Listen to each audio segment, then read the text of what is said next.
నమస్తే పీపుల్, నేను Nitin. Welcome back to my channel.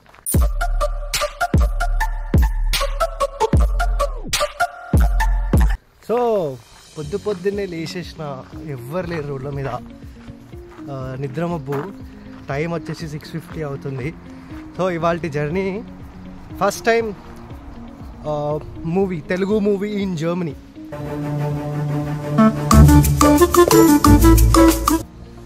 జర్మనీలో తెలుగు మూవీ కూడా వేస్తారంట, ఓన్లీ బ్లాక్ బస్టర్స్ వేస్తారంట. సో ఇప్పుడు మెయిన్గా రిలీజ్ అయిన మన కల్కి మూవీ కూడా వేస్తారంట. సో ఆ మూవీ టికెట్స్ అయితే బుక్ అయిపోయినాయి. ఇప్పుడు అక్కడికే వెళ్తున్నాను. ఇక్కడ నుంచి 3 hours journey to the theatre. Bus morning 6 మా ఫ్రెండ్స్ దగ్గర 6:50కి స్టార్ట్ అవుద్ది, నా దగ్గరకు వచ్చేసరికి 7 అవుద్ది. సో బస్ స్టాప్కి అయితే వెళ్తున్నాను. Let's go. ఎప్పుడు బిజీగా ఉండే స్ట్రీట్స్ అన్నీ ఖాళీగా ఉన్నాయి. బస్ మా వాళ్ళు ఎక్కేసారంట. నాకు లేట్ అయిపోతుందని చెప్పి నేను పరిగెత్తా, ఆయాసం వస్తుంది. ఇంకా ఉరుక్కుంటూ అయితే బస్సు ఎక్కేసిన పోయి, బస్సు ఎక్కేసిన తర్వాత ఇక నెక్స్ట్ స్టాప్లో దిగాలని చెప్పేసి ఒక అర్ధగంట బస్సులో కూర్చోబెట్టింది. తర్వాత వచ్చిన స్టాపే గోస్లార్. సో గోస్లార్ అనేది ఒక సిటీ లెక్క అనమాట. సో ఆడ నుంచి మనకైతే ట్రైన్ స్టార్ట్ అవుతుంది. ట్రైన్ ఎక్కి నెక్స్ట్ స్టాప్లో దిగి మళ్ళీ అక్కడ నుంచి మారాలంట. చూద్దాం ఎట్లా చూద్దాం. మూవీకి అయితే స్టార్ట్ అయిపోయాం. ఫస్ట్ ఫేజ్ కంప్లీట్ అయిపోయింది. ఫేజ్ 2లో ఉన్నాం. ఈస్ హేమ్చంద్. ఎక్కడికి వెళ్తున్నాము? మేము మ్యాగ్డిబాగ్ వెళ్తున్నాం కల్కి మూవీకి. So it's first movie in Germany. Hope we all will enjoy. Review అయితే చాలా బాగుంది. చూద్దాం ఇక థియేటర్లో అరుపులు ఉంటాయో మెరుపులు ఉంటాయో. ఇంకా మావాడ డైలాగ్ కొట్టాయని నాకైతే ఇదే సీన్ గుర్తొచ్చింది అబ్బా. సరే అని చెప్పేసి ఇంకా వాడిని పక్కన జరిపేసి నేను విండో సీట్ తీసుకొని వ్యూస్ అయితే చూసుకుంటూ కూర్చున్నాం. ఏదేమైనా సరే కానీ ఈ జర్మనీలో ట్రైన్ జర్నీస్ చేసినప్పుడు వ్యూస్ ఉంటాయి అబ్బాబ్బాబ్బా, చాలా బాగుంటాయి. డెస్టినేషన్ అయితే రీచ్ అయిపోయాం. We're in Magdeburg right now. ఇప్పుడు బ్రేక్ఫాస్ట్ చేసేసి we will go to the theatre. ఇది ఒక రైల్వే స్టేషన్ అంటే ఎవరైనా నమ్ముతారా? ఓకే, అర్థమైంది. Welcome to Magdeburg. ఇదే మేము బయటికి వచ్చిన రైల్వే స్టేషన్. చాలా పెద్దగా ఉంది. ఆ మూల నుంచి ఈ మూల వరకు మొత్తం రైల్వే స్టేషన్. డైనోసార్ చూసా. I guess this is herbivorous. The seats English ఏంట్రా? డైనో పార్క్ కూడా ఉందంట. కదా వాళ్ళు ఏదో ఏం తిందామా అని డిసైడ్ అవుతున్నారు మా వాళ్ళు. ఇది ఏ సినిమాలో ఉందో మీరు కామెంట్ చేయండి. మనం ఇలా నడుచుకుంటూ వెళ్ళాలి.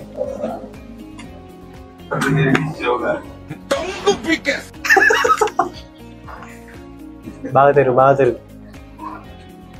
సో ఇది ఒక మాల్ లా అనమాట. ఇక్కడ అన్ని రెస్టారెంట్స్ అవన్నీ ఉన్నాయి. వీళ్ళు బర్గర్ కింగ్ తీసుకొచ్చారు. బర్గర్ కింగ్ లో బ్రేక్ఫాస్ట్. మన ఇండియా లాగా ఆర్డర్స్ మనము టేబుల్ దగ్గర ఇవ్వాల్సిన అవసరం లేదు, కౌంటర్ దగ్గరికి వెళ్ళి. సో ఇలా ఇవి కూడా ఉంటాయి. మనం ఇక్కడ కూడా మాల్ ఆల్రెడీ ఆర్డర్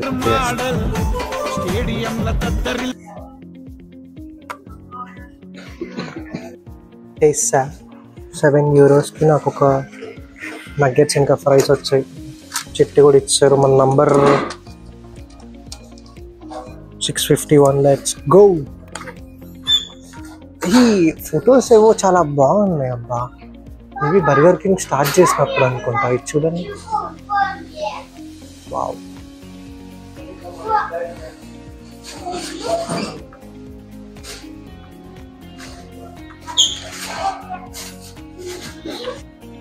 అటు వచ్చేసరికి లేట్ అయిపోయిందని చెప్పి నేను పార్సల్ తీసుకున్నాం. మా వాళ్ళు అందరు తినేసిరు. So right now we have to walk అంట. ఇక్కడ ఒక మల్టీప్లెక్సే. నేను ఫస్ట్ చూసి ఇడికే వచ్చినాం అనుకున్నా, కాదంట. మారుమూల గ్రామం తీసుకెళ్తున్నాను నన్ను.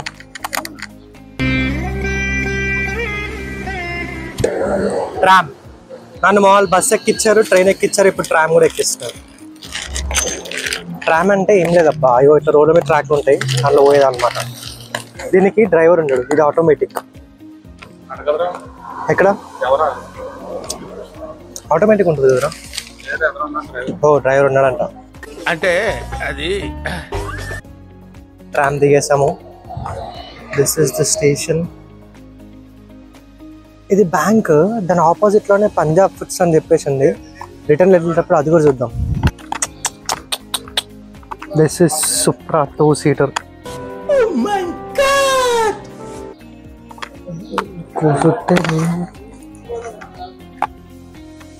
థియేటర్ అని చెప్పి తీసుకొచ్చారు. ఈడ పాత బిల్డింగ్ ని పట్టుకొని ఇదే థియేటర్ అంటారు. అసలు చూద్దాం ఎలా ఉంటుందో లోపలికి వెళ్ళి. సో అవుట్ వ్యూ మీకు చూపిస్తా, ఒకసారి చూడండి. ప్రస్తుతానికి థియేటర్ వచ్చేసి రెనోవేట్ చేస్తారు అనుకుంటా, అందుకే ఇదంతా పాలకు కొట్టిస్తుంది. లోపల సౌండ్ సిస్టమ్ అదిరిపోద్ది అంటున్నారు.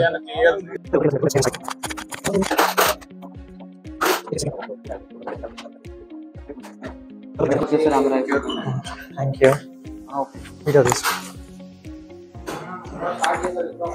This is the theatre. Wow, vintage theatre. ఇక మొదలెడదామా?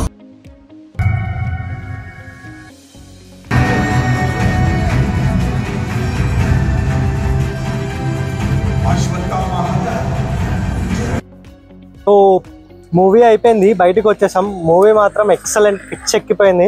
పక్కా థియేటర్ లో చూసే మూవీ అన్నమాట. Cinema super sir, direction super, అద్భుతం. 100 days పక్కా సినిమా సూపర్ సార్. 200 days ఆడకపోతే నన్ను చెప్పించుకోటండి. సో ప్రెసెంట్ అయితే మేము ఒక స్టోర్ కి వచ్చేసాం, పంజాబీ స్టోర్ అంట. ఒకసారి లోపలికి వెళ్ళి చూసుకుందాం ఎట్లుంటుందో. Let's go.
This is Indian store. మా వాళ్ళు కొంచెం షాపింగ్ చేశారు. ఇది అయిపోయాక కుదిరితే స్టోర్ వాళ్ళతో ఒక చిన్న ఇంటర్వ్యూలో చేద్దాం, ఓకేనా? आपका नाम क्या है? What is this? నేను ఇంత స్వీట్ గా మాట్లాడుతుంటే రిప్లై ఇవ్వకుండా వెళ్ళిపోతున్నాడు. अमरजीत सिंह संधू। ओके, कब से हो जर्मनी में? हम 30 साल से हैं। ये शॉप कब से है? ये शॉप तो अभी हमें 1 साल कोई 9 महीने करीब। Okay, so this is new, नया है? नया। अच्छा, कैसा चल रहा है अभी यहाँ पे? Very good. भाइयों के साथ सब अच्छा चल रहा है। अच्छा है। तो अभी सभी इंडियन को खुश कर दे रहे हो? हम जो भी इंडियन डिमांड करते हैं हम सब लेके आते हैं। कोशिश करते हैं कि इंडिया की फीलिंग इधर रहे। श्योर, हम भी आते रहेंगे, हमको भी ऑफर दे दो। हाँ जी, जरूर आपको ऑफर देंगे। ठीक है, मेरा चैनल है नितिन इन जर्मनी। नितिन या ठीक है, सब्सक्राइब कर दो। Okay, thank you. Thank you भैया। Thank you. Thank you.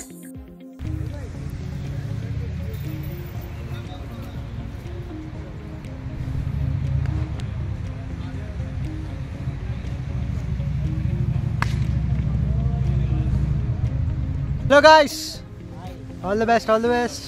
जीत के आना का हॉस्टल. రెస్టారెంట్లో వెజ్ రైస్ ఆర్డర్ చేసాం, మా వాళ్ళు చికెన్. నాకు ఇక్కడ నచ్చింది ఏంటంటే ఈ ఆర్కిటెక్చర్ ఎంత బాగుందంటే యాక్చువల్లీ ప్రతి ఒక్క బిల్డింగ్ స్టైలింగ్ చూడండి, చాలా బాగా చేశారు, క్రేజీ. అలా ఆర్కిటెక్చర్ చూస్తూ ట్రామ్ స్టేషన్ అయితే నిల్చున్నాం పోయి. చూడంగానే ట్రామ్ వచ్చేసింది, 7:10కి ట్రైన్ అన్నారు. రప్ప పోయినాం, రైల్వే స్టేషన్లో దిగినాం, ఇంకా ట్రైన్ గురించి వెయిట్ చేస్తున్నాం. అలా ఇంకా మ్యాచ్ వరల్డ్ కప్ డే కాబట్టి ఓపెన్ చేసి చూసుకుంటూ కూర్చున్నాము. అక్షర్ వేసిన ఓవర్కి నాకైతే మైండ్ బ్లాక్ అయిపోయింది. మ్యాచ్ ఎగ్దమ్ టర్న్ అయిపోయింది అనుకున్న సమయంలో హార్దిక్ పాండ్యా, బూమ్రా, హర్షదీప్ సింగ్ వచ్చి మ్యాజిక్ చేసి వాడేసారు. అట్లా వేసి లాస్ట్ ఓవర్కి వచ్చేసరికి హార్దిక్ పాండ్యా బౌలింగ్ చేసి టన్ చేసిండు భయ్యా. ఆయనకి దండేసి దండం పెట్టినా సరే తక్కువ కాదనిపించింది నాకైతే. అలా 2011 వరల్డ్ కప్తో పాటు 2024 వరల్డ్ కప్ పక్కనైతే ఊహించేసుకున్నాను ఆ విజువల్స్లో. ఇంకా ఆ లాస్ట్ బాల్ ఎమోషన్కి నాకైతే ఏడుపు వచ్చేసింది. After many years world cup గెలిచేసరికి, అప్పుడెప్పుడో 6th క్లాస్లో ఉన్నప్పుడు గెలిచిన వరల్డ్ కప్ మళ్ళీ ఇదే నేను చూడ్డాము. నేనైతే ఫుల్ ఖుషి అయిపోయినా. మీరేం ఖుషి అయ్యారో కామెంట్స్లో అయితే నాకు చెప్పేసి. India one, India one, India one, India one, India one, India one, India one.